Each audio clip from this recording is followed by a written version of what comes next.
Assalamualaikum warahmatullahi wabarakatuh. Perkenalkan, nama saya Muhammad Jini Naula dari program studi manajemen Fakultas Ekonomi dan Bisnis dengan NIM 64242471 dari kelas 642C04. Mohon izin untuk Ibu Desi Suryani, saya ingin menjelaskan artikel saya. Artikel yang berjudul Dampak Genosida di Palestina terhadap perekonomian dunia. Konflik berkepanjangan antara Israel dan Palestina, khususnya di Gaza, telah menimbulkan dampak kemanusiaan yang sangat parah. Namun dampak ini tidak hanya terbatas pada wilayah tersebut. Perekonomian global juga turut terpengaruh. Artikel ini akan membahas bagaimana dinamika perekonomian dunia berkontribusi terhadap situasi genosida di Palestina. Peran perekonomian global dalam konflik. Yang pertama itu sanksi dan boikot ekonomi. Gerakan boikot, divestasi, dan sanksi BSD telah memengaruhi perusahaan besar seperti Starbucks, McDonald, dan Coca-Cola yang mengalami penurunan pendapatan signifikan akibat boikot konsumen di negara-negara mayoritas Muslim. Meskipun demikian, beberapa negara, terutama Amerika Serikat, telah memberlakukan undang-undang yang melarang boikot terhadap Israel, menunjukkan ketegangan antara kebijakan domestik dan solidaritas internasional terhadap Palestina.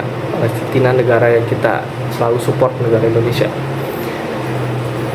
Peran industri yang kedua, peran industri minyak global. Perusahaan minyak besar seperti BP, Chevron, dan Exxon Mobil telah menyediakan bahan bakar untuk operasi militer Israel. Nah, meskipun ada keputusan sementara dari Mahkamah Internasional yang menyatakan bahwa tindakan Israel dapat dianggap sebagai genosida, pasokan bahan bakar tetap berlanjut. Etis dan hukum mengenai keterlibatan industri energi dalam konflik ini.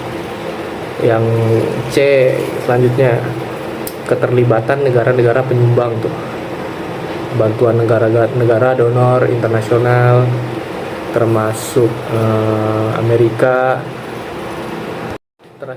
termasuk Amerika Serikat dan negara-negara Eropa telah memberikan bantuan keuangan dan kemanusiaan kepada Palestina. Nah, namun seringkali bantuan disertai dengan kondisi politik yang mempengaruhi kedaulatan Palestina dan memperburuk ketergantungan ekonomi mereka terhadap negara donor. Nah, ini kita lanjut ke dampak sosial dan kemanusiaan. Krisis ekonomi yang parah telah menyebabkan peningkatan tingkat kemiskinan dan pengangguran di Palestina. Di Gaza, sekitar 85% dari populasi telah mengungsi dan lebih dari 60% infrastruktur rusak atau hancur, menyebabkan kekurangan pangan, air bersih, dan obat-obatan yang parah. Nah, sementara itu di tepi barat, kekerasan oleh pemukiman ilegal dan pembatasan ekonomi telah mempengaruhi 80% bisnis di kota tua Yerusalem, menyebabkan penurunan signifikan dalam aktivitas ekonomi dan lapangan kerja. Kesimpulan, dinamika perekonomian global memiliki peran penting dalam memperburuk atau meredakan krisis kemanusiaan di Palestina.